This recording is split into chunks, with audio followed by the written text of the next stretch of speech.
That is some group of people, thousands. So nice. Thank you very much. That's really nice. Thank you. It's great to be at Trump Tower. It's great to be in a wonderful city, New York. And it's an honor to have everybody here. This is beyond anybody's expectations. There's been no crowd like this. And I can tell you, some of the candidates, they went in, they didn't know the air conditioner didn't work. They sweated like dogs. They didn't know the room was too big because they didn't have anybody there. How are they going to beat ISIS? I don't think it's going to happen. Our country is in serious trouble. We don't have victories anymore. We used to have victories, but we don't have them. When was the last time anybody saw us beating, let's say, China in a trade deal? They kill us. I beat China all the time. All the time. When did we beat Japan at anything? They send their cars over by the millions. And what do? When was the last time you saw a Chevrolet in Tokyo? It doesn't exist, folks. They beat us all the time.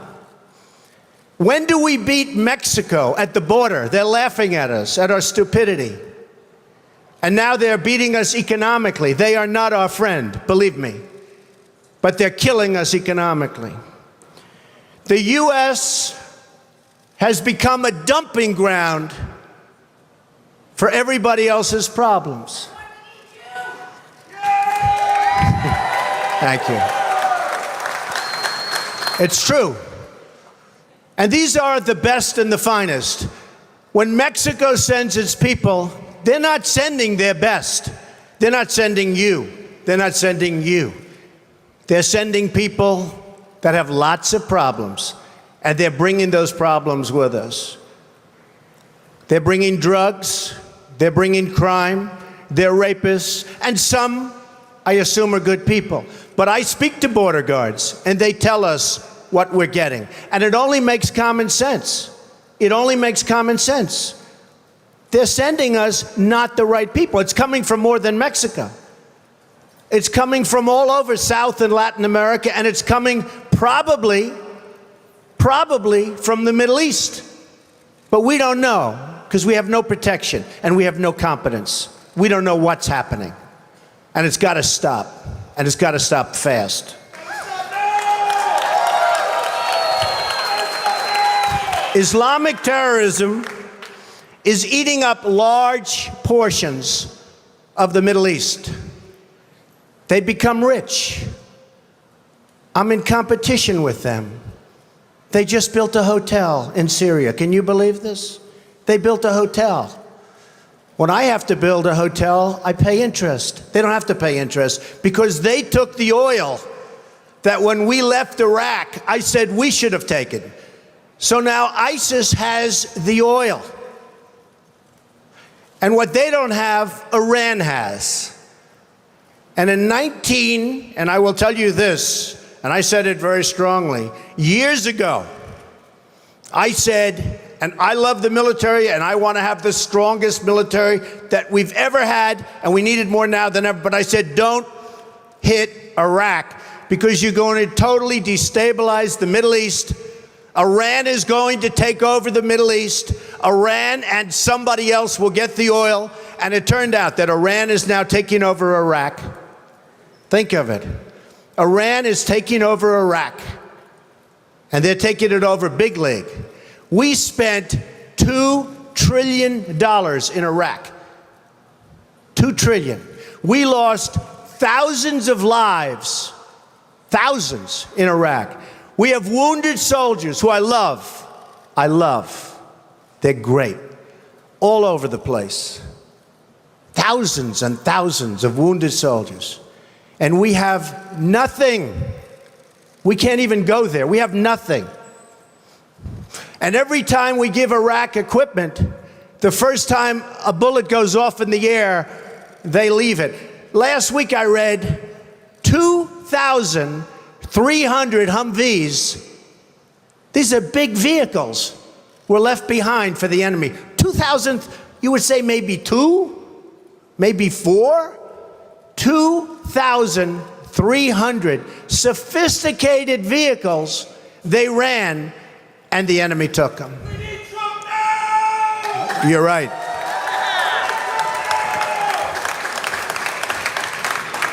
Last quarter, it was just announced, our gross domestic product, a sign of strength, right? But not for us. It was below zero. Who ever heard of this? It's never below zero. Our labor participation rate was the worst since 1978. But think of it, GDP below zero.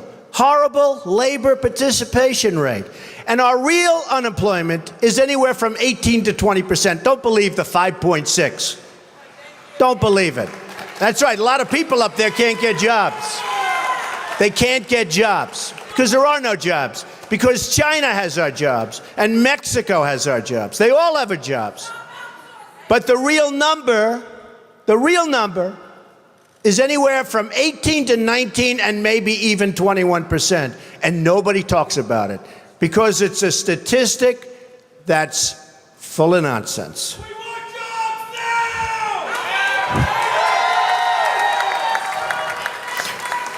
now! Our enemies are getting stronger and stronger by the day, and we as a country are getting weaker.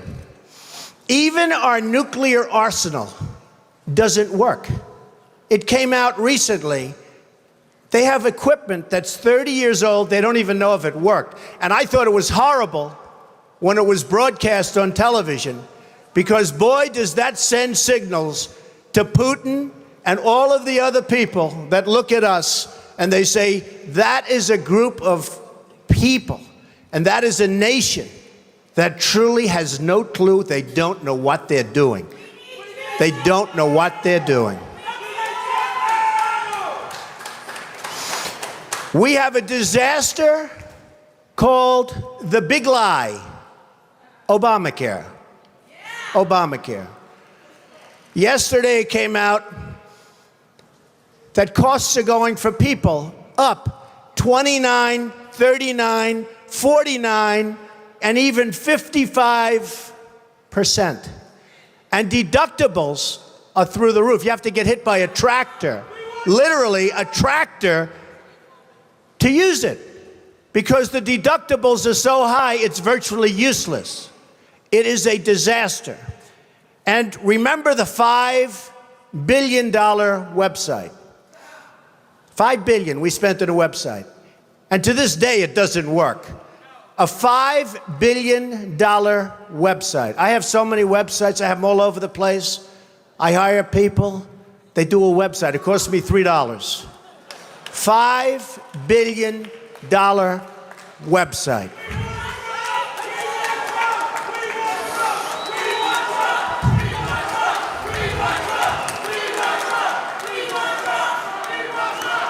Well, you need somebody, because politicians are all talk, no action. Nothing's going to get done. They will not bring us, believe me, to the promised land. They will not. As an example, I've been on the circuit making speeches, and I hear my fellow Republicans, and they're wonderful people. I like them. They all want me to support them. They don't know how to bring it about. They come up to my office. I'm meeting with 3 of them in the next week, and they don't know. Are you running? Are you not running? Could we have your support? What do we do? How do we do it? I like them. And I hear their speeches. And they don't talk jobs, and they don't talk China. When was the last time you heard China's killing us? They're devaluing their currency to a level that you wouldn't believe. It makes it impossible for our companies to compete. Impossible. They're killing us. But you don't hear that from anybody else. You don't hear it from anybody else. And I watch the speeches. Thank you. I watch the speeches of these people, and they say, the sun will rise, the moon will set. All sorts of wonderful things will happen and people are saying, what's going on? I just want a job. Just get me a job. I don't need the rhetoric. I want a job. And that's what's happening. And it's going to get worse because remember, Obamacare really kicks in 2016. Obama is going to be out playing golf. He might even be on one of my courses. I would invite him. I actually would say. I have the best courses in the world, so I'd say, you know what, if he wants to, I have one right next to the White House, right on the Potomac. If he'd like to play, that's fine. In fact, I'd love him to leave early and play. That would be a very good thing. But Obamacare kicks in 2016. Really big league. It is going to be amazingly destructive. Doctors are quitting. I have a friend who's a doctor, and he said to me the other day, Donald, I never saw anything like it. I have more accountants than I have nurses. It's a disaster. My patients are beside themselves. They had a plan that was good. They have no plan now. We have to repeal Obamacare, and it can be replaced. And it can be replaced with something much better for everybody. Let it be for everybody, but much better and much less expensive for people and for the government. And we can do it.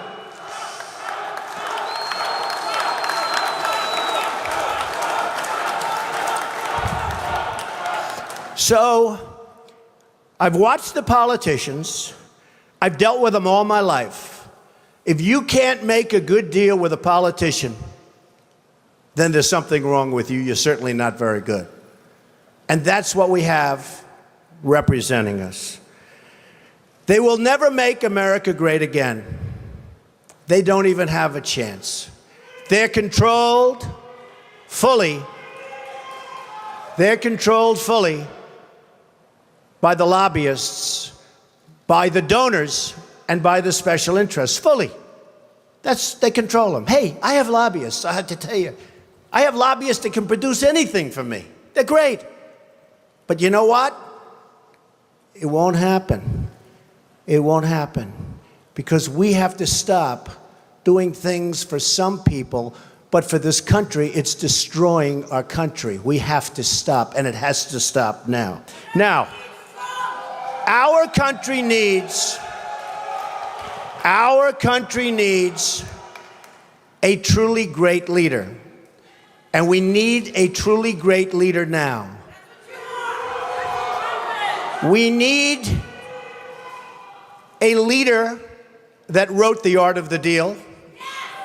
We need a leader that can bring back our jobs, can bring back our manufacturing, can bring back our military, can take care of our vets. Our vets have been abandoned. And we also need a cheerleader. You know, when President Obama was elected, I said, well, the one thing I think he'll do well, I think he'll be a great cheerleader for the country. I think he'd be a great spirit. He was vibrant, he was young. I really thought that he would be a great cheerleader. He's not a leader, that's true. You're right about that. But he wasn't a cheerleader. He's actually a negative force. He's been a negative force. He wasn't a cheerleader. He was the opposite. We need somebody that can take the brand of the United States and make it great again. It's not great again. We need somebody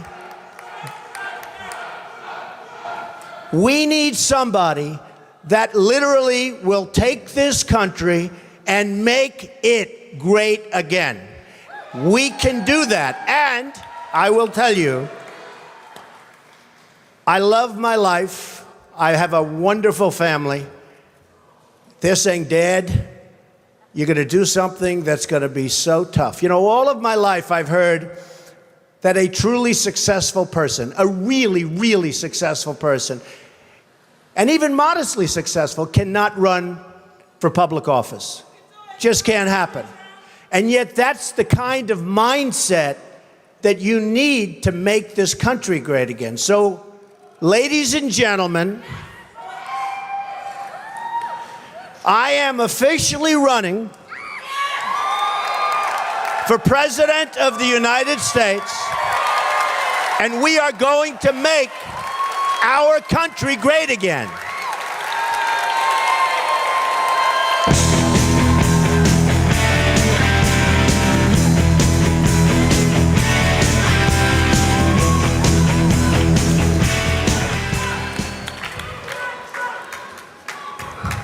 It can happen. Our country has tremendous potential. We have tremendous people.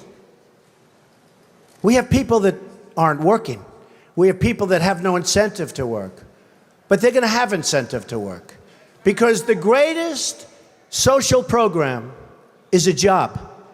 And they'll be proud, and they'll love it, and they'll make much more money than they would have ever made. And they'll be doing so well, and we're going to be thriving as a country. Thriving. It can happen. I will be the greatest jobs president that God ever created. I tell you that.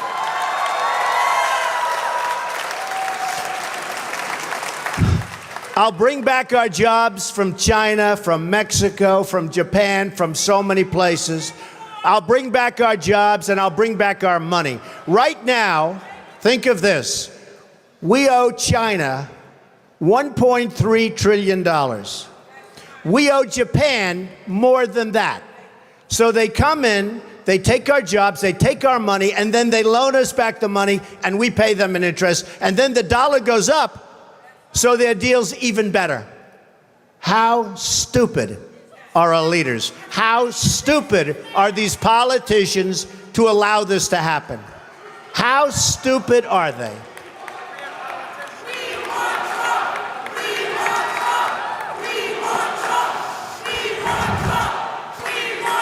I'm going to tell you, thank you. I'm going to tell you a couple of stories about trade, because I'm totally against the trade bill for a number of reasons. Number one, the people negotiating it don't have a clue. Our president doesn't have a clue. He's a bad negotiator. He's the one that did Bergdahl. We get Bergdahl, they get 5 killer terrorists that everybody wanted over there. We get Bergdahl, we get a traitor. We get a no-good traitor, and they get the 5 people that they wanted for years, and those people are now back on the battlefield trying to kill us. That's the negotiator we have. Take a look at the deal he's making with Iran. He makes that deal, Israel maybe won't exist very long. It's a disaster, and we have to protect Israel. But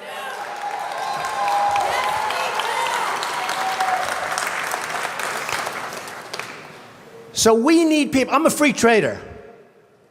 But the problem with free trade is you need really talented people to negotiate for you. If you don't have talented people, if you don't have great leadership, if you don't have people that know business, not just a political hack that got the job because he made a contribution to a campaign, which is the way all jobs just about are gotten, free trade is terrible. Free trade can be wonderful if you have smart people. But we have people that are stupid. We have people that aren't smart. And we have people that are controlled by special interests. And it's just not going to work. So here's a couple of stories. Happened recently. A friend of mine is a great manufacturer. And you know, China comes over and they dump all their stuff. And I buy it. I buy it. Because frankly, I have an obligation to buy it. Because they devalue their currency so brilliantly. They just did it recently, and nobody thought they could do it again. But with all our problems with Russia, with all our problems with everything, they got away with it again. And it's impossible for our people here to compete. So I want to tell you this story. A friend of mine is a great manufacturer. Calls me up a few weeks ago. He's very upset. I said, what's your problem? He said, you know, I make great product. And I said, I know that because I buy the product. He said, I can't get it into China. They won't accept it. I sent a boat over and they actually sent it back. They talked about environmental. They talked about all sorts of crap that had nothing to do with it. I said, oh, wait a minute, that's terrible. Does anyone know this? He said, yeah, they do it all the time with other people. I said, they send it back? Yeah. So I finally got it over there, and they charged me a big tariff. They're not supposed to be doing that.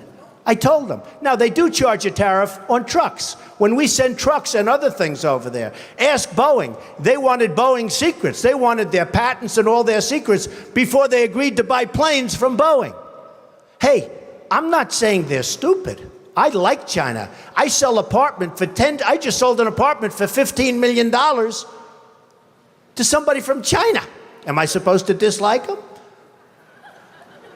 I own a big chunk of the Bank of America building in 1290 Avenue of the Americas that I got from China in a war. Very valuable. I love China. The biggest bank in the world is from China. You know where their United States headquarters is located? In this building, in Trump Tower. I love China. People say, oh, you don't like China. No, I love them. But their leaders are much smarter than our leaders.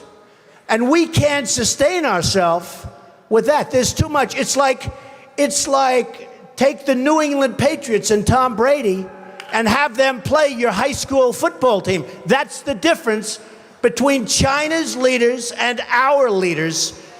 They are ripping us. We are rebuilding China. We're rebuilding many countries. China, you go there now, roads, bridges, schools, you never saw anything like it. They have bridges that make the George Washington Bridge look like small potatoes. And they're all over the place. We have all the cards, but we don't know how to use them. We don't even know that we have the cards because our leaders don't understand the game.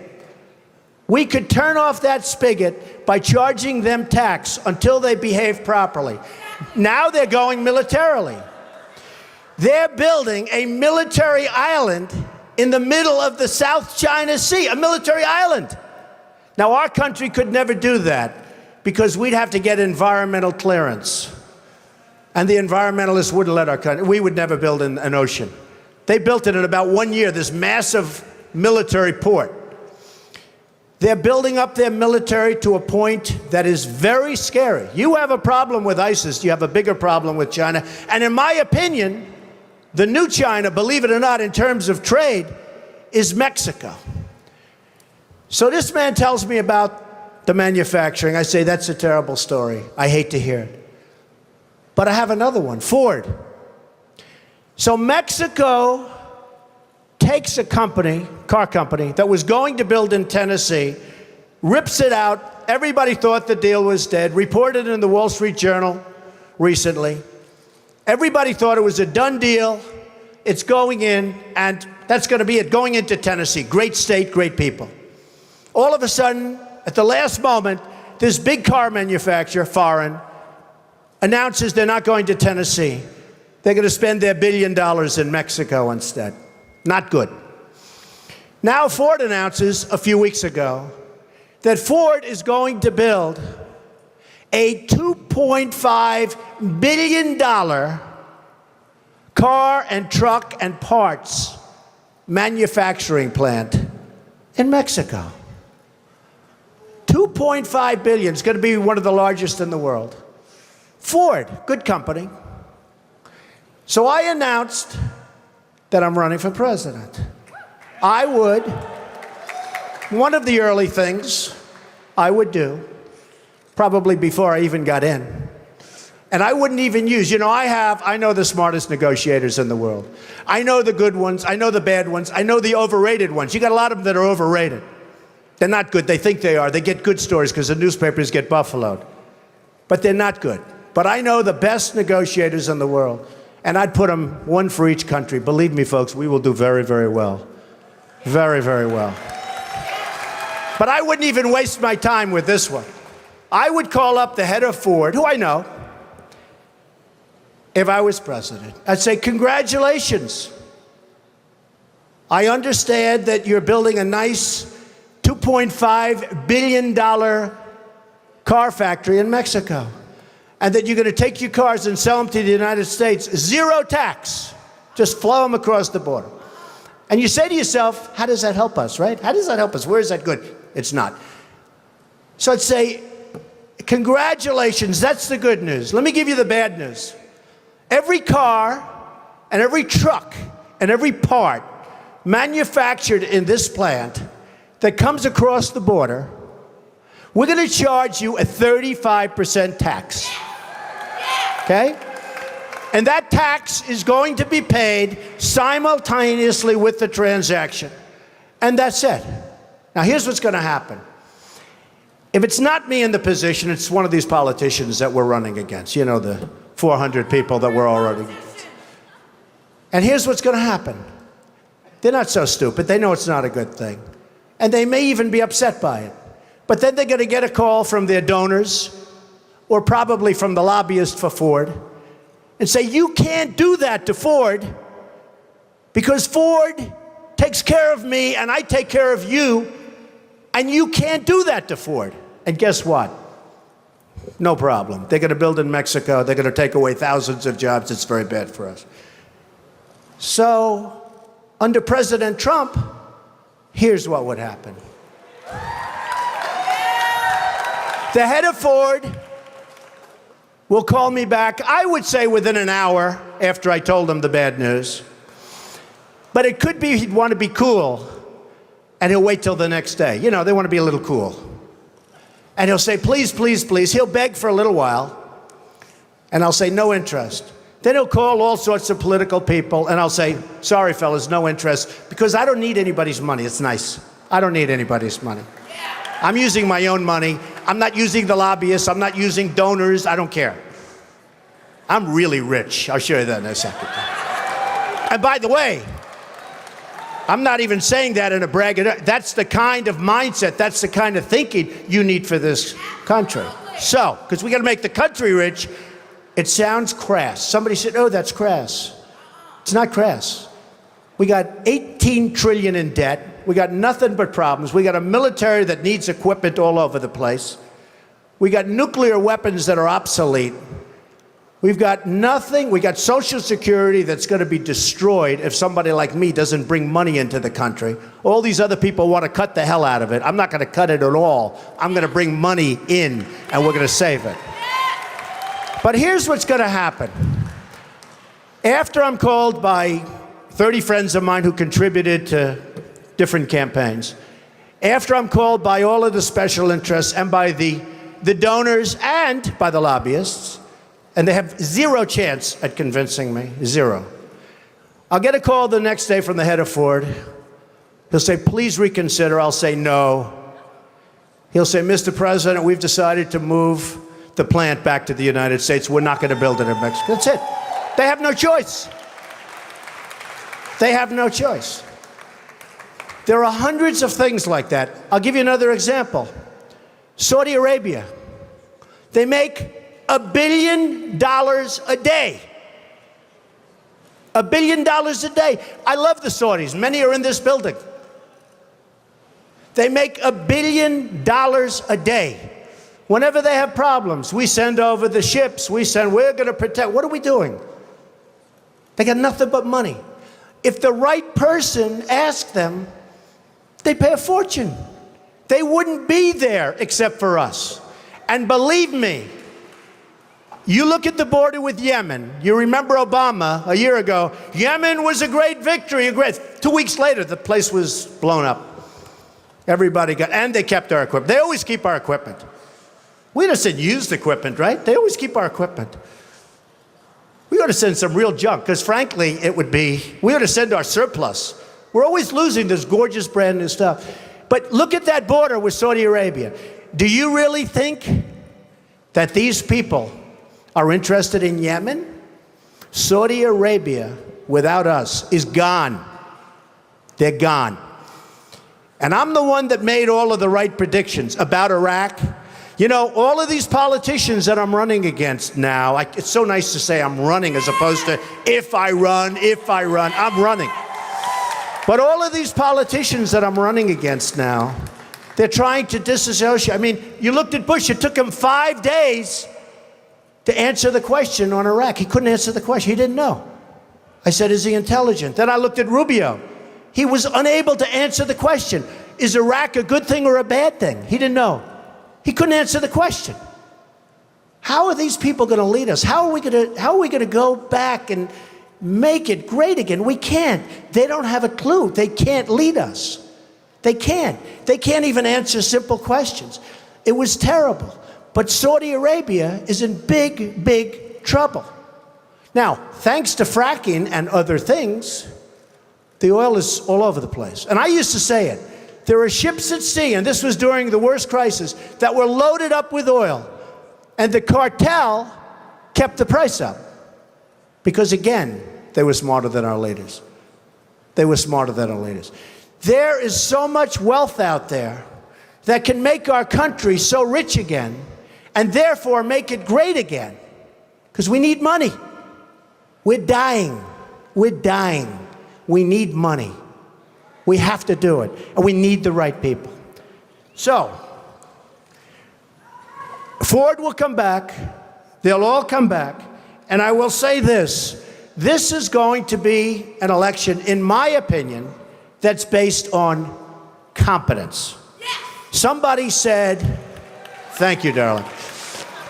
Somebody said to me the other day, a reporter, very nice reporter, but Mr. Trump, you're not a nice person. We don't need nice. That's true, but actually I am. I think I am a nice person. People that know me like me. Does my family like me? I think so, right? Look at my family. I'm proud of my family. By the way, speaking of my family, Melania, Barron, Kai, Donnie, Don, Vanessa, Tiffany, Ivanka did a great job. Did she do a great job? Great. Jared, Laura, and Eric. I'm very proud of my family. They're a great family. So the reporter said to me the other day, but Mr. Trump, you're not a nice person. How can you get people to vote for you? I said, I don't know. I said, I think that, number one, I am a nice person. I give a lot of money away to charities and other things. I think I'm actually a very nice person. But I said, this is going to be an election that's based on competence. Because people are tired of these nice people, and they're tired of being ripped off by everybody in the world, and they're tired of spending more money on education than any nation in the world, per capita, than any nation in the world. And we're 26th in the world. 25 countries are better than us at education. And some of them are like third world countries. But we're becoming a third world country because of our infrastructure, our airports, our roads, everything. So one of the things I did, and I said, you know what I'll do? I'll do it. Because a lot of people said, he'll never run. Number one, he won't want to give up his lifestyle. They're right about that, but I'm doing it. Number two, I'm a private company, so nobody knows what I'm worth. And the one thing is that when you run, you have to announce and certify to all sorts of governmental authorities your net worth. So I said, that's okay. I'm proud of my net worth. I've done an amazing job. I started off, thank you. I started off in a small office with my father in Brooklyn and Queens. And my father said, and I love my father, I learned so much. He was a great negotiator. I learned so much just sitting at his feet, playing with blocks, listening to him negotiate with subcontractors. But I learned a lot. But he used to say, Donald, don't go into Manhattan. That's the big leagues. We don't know anything about that. Don't do it. I said, Dad, I got to go into Manhattan. I got to build those big buildings. I got to do it, Dad. I've got to do it. And after 4 or 5 years in Brooklyn, I ventured into Manhattan and did a lot of great deals. The Grand Hyatt Hotel. I was responsible for the convention center on the west side. I did a lot of great deals, and I did them early and young. And now I'm building all over the world, and I love what I'm doing. But they all said, a lot of the pundits on television, well, Donald will never run. And one of the main reasons is he's private, and he's probably not as successful as everybody thinks. So I said to myself, you know, nobody's ever going to know unless I run. Because I'm really proud of my success. I really am. I've employed tens of thousands of people over my lifetime. That means medical, that means education, that means everything. So a large accounting firm and my accountants have been working for months because it's big and complex, and they've put together a statement, a financial statement. This is a summary, but everything will be filed eventually with the government, and we don't need extensions or anything. We'll be filing it right on time. We don't need anything. And it was even reported incorrectly yesterday because they said he had assets of $9 billion. So I said, no, that's the wrong number. That's the wrong number, not assets. So they put together this, and before I say it, I have to say this. I made it the old-fashioned way. It's real estate. You know, it's real estate. It's labor, and it's unions good and some bad, and lots of people that aren't in unions, and it's all over the place, and building all over the world. And I have assets, big accounting firm, one of the most highly respected, $9,240 million. And I have liabilities of about 500. That's long-term debt, very low interest rates. In fact, one of the big banks came to me and said, Donald, you don't have enough borrowings. Could we loan you $4 billion? I said, I don't need it. I don't want it. And I've been there. I don't want it. But in 2 seconds, they'd give me whatever I wanted. So I have a total net worth, and now with the increase, it'll be well over $10 billion. But here, a total net worth of $8 billion, net worth, not assets, not liability, a net worth after all debt, after all expenses, the greatest assets, Trump Tower, 1290 Avenue of the Americas, Bank of America building in San Francisco, 40 Wall Street, sometimes referred to as the Trump building, right opposite the New York City, many other places, all over the world. So the total is $8,737,540,000. Now, I'm not doing that. I'm not doing that to brag, because you know what? I don't have to brag. I don't have to, believe it or not.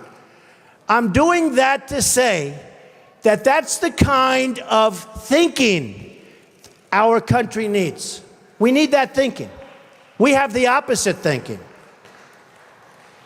We have losers. We have losers. We have people that don't have it. We have people that are morally corrupt. We have people that are selling this country down the drain. So I put together the statement, and the only reason I'm telling you about it today is because we really do have to get going. Because if we have another 3 or 4 years, you know, we're at 18 trillion now. We're soon going to be at 20 trillion. According to the economists, who I'm not big believers in, but nevertheless, this is what they're saying, that 24 trillion, we're very close. That's the point of no return. $24 trillion.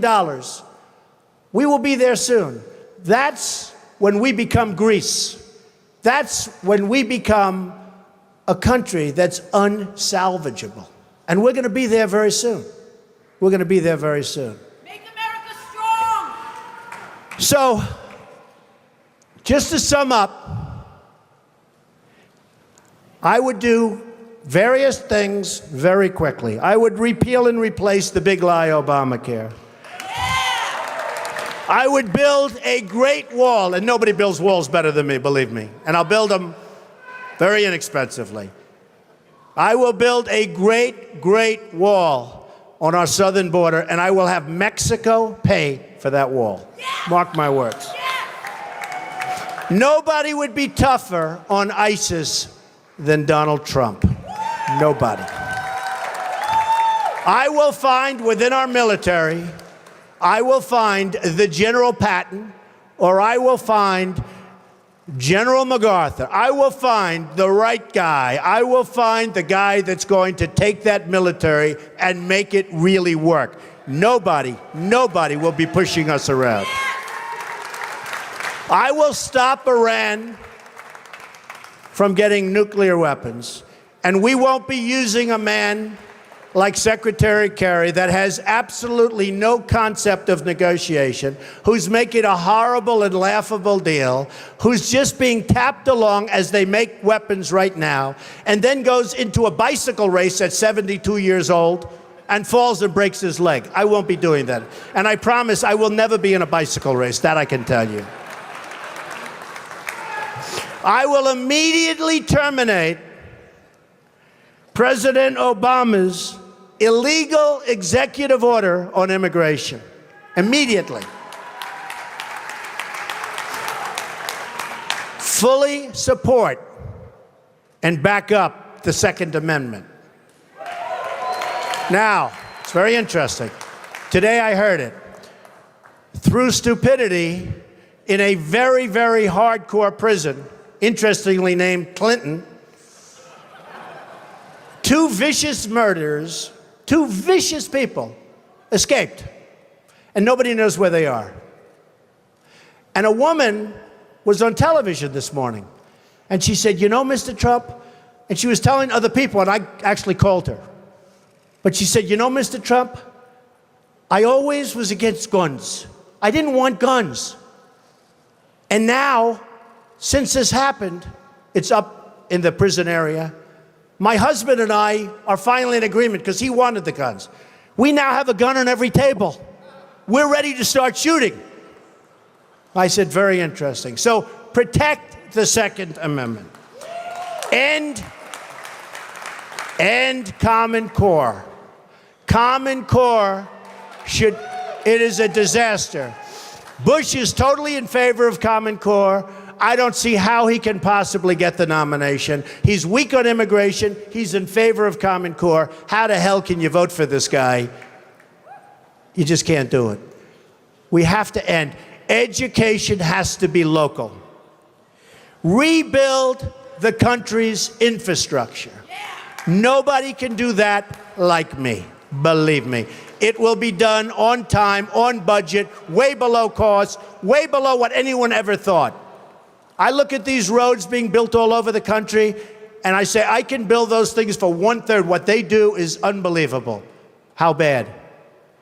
You know, we're building on Pennsylvania Avenue, the old post office. We're converting it into one of the world's great hotels. It's going to be the best hotel in Washington, D.C. We got it from the General Services Administration in Washington. The Obama administration, we got it. It was the most highly sought after, or one of them, but I think the most highly sought after project in the history of General Services. We got it. People were shocked. Trump got it. Well, I got it for two reasons. Number one, we're really good. Number two, we had a really good plan. And I'll add in the third, we had a great financial statement. Because the General Services, who are terrific people, by the way, and talented people, they wanted to do a great job. And they wanted to make sure it got built. So we have to rebuild our infrastructure, our bridges, our roadways, our airports. You come into LaGuardia Airport, it's like we're in a third world country. You look at the patches and the 40-year-old floor, they throw down asphalt, and you look at these airports, we are like a third world country. And I come in from China, and I come in from Qatar, and I come in from different places, and they have the most incredible airports in the world. You come back to this country, and you have LAX, disaster. You have all of these disastrous airports. We have to rebuild our infrastructure. Save Medicare, Medicaid, and Social Security without cuts. Have to do it. Get rid of the fraud, get rid of the waste and abuse, but save it. People have been paying in for years, and now many of these candidates want to cut it. You save it by making the United States, by making us rich again, by taking back all of the money that's being lost. Renegotiate our foreign trade deals. Reduce our $18 trillion in debt, because believe me, we're in a bubble. We have artificially low interest rates. We have a stock market that frankly has been good to me, but I still hate to see what's happening.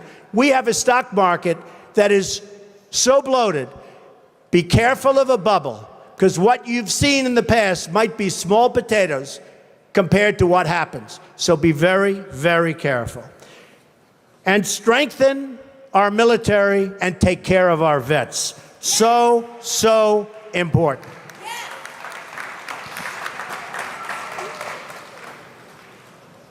Sadly, the American dream is dead. Bring it back.